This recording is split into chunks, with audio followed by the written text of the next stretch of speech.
What's the one piece of career advice you wish someone had given you when you were starting out?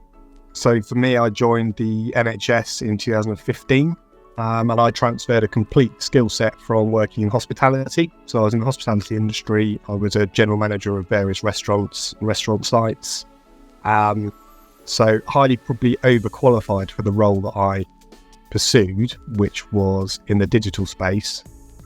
I think for me, the early advice that would have worked for me potentially was around that transfer of skill set. So I could have made the move probably a lot earlier and was fairly, I won't say nervous, that's probably not my personality, but I was looking at different places to go and work, different applications to do, and had a bit of trepidation around what would be suitable.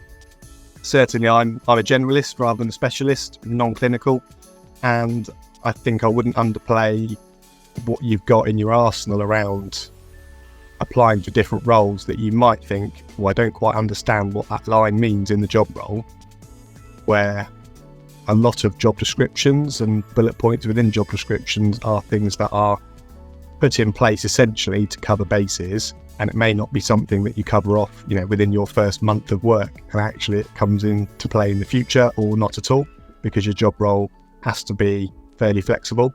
So yeah, the one piece of advice I would essentially have liked to have had was to have the confidence really to apply for roles that I was kind of in between thinking, do I have the skill set for this or not?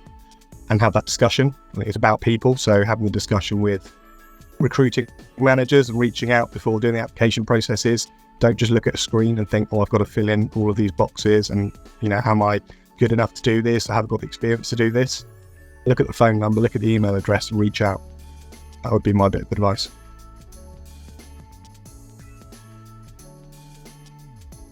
Can you share a pivotal moment in your career journey that has a significant impact?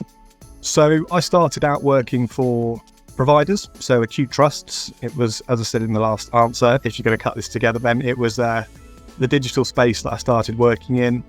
I moved quite quickly through a series of roles around interfacing with clinicians. So the digital space was as a test analyst, and then I did a business analyst role, which essentially was applying the processes to the digital pathways for clinicians and the administration team. So I was out walking the floor, as it were, in amongst various different teams, various different specialties and lots of different sites.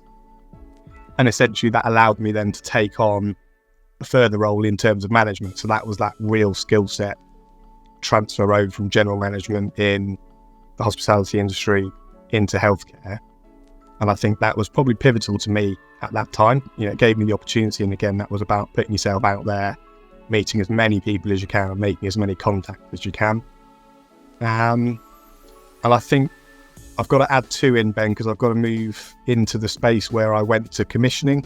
So essentially had children, family dynamic, and changed to work a lot closer. I was down in Watford, which is a bit of a drive for me. And then I moved to come into commissioning. It was a piece of work and a place that I hadn't ticked off my list in the NHS.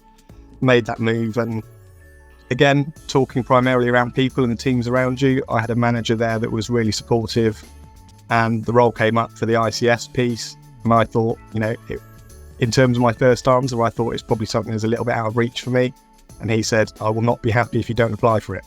You should apply for that. I think you could do it with your eyes closed and you better get on with it. So a pivotal piece for me would be him pushing me into doing that role. And, here I am today. I'm probably the longest serving member of the ICS footprint staff, if that makes sense. It was a very early transformation monies funded post that I took up. And I've been, in that ICS space across the footprint of what was 3 CTGs for probably near on 4 years. So that would be longer than anyone else in this Bob ICB.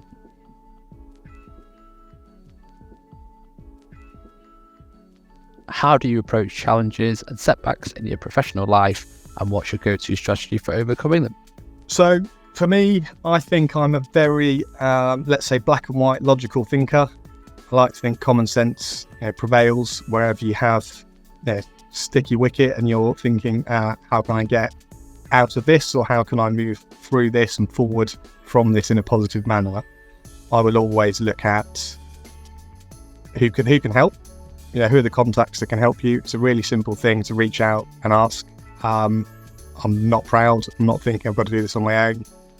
Plenty of very intelligent people within the NHS, probably within your own teams and within wider teams as well. So I think a very simple step is to reach out to people and ask the questions that maybe you don't know the answers to. And certainly they'll give you a different take on the matter as well. As I said, I know my way of thinking. I know I'm quite black and white, fairly logical thinker, and someone might have something that's slightly out of the box, which really does help, and then that different perspective. And in terms of challenges, one of the pieces that I like to do is be aggressive in terms of moving forward and looking at delivery of certain things. So I'm definitely a sort of forgiveness, not permission type of person.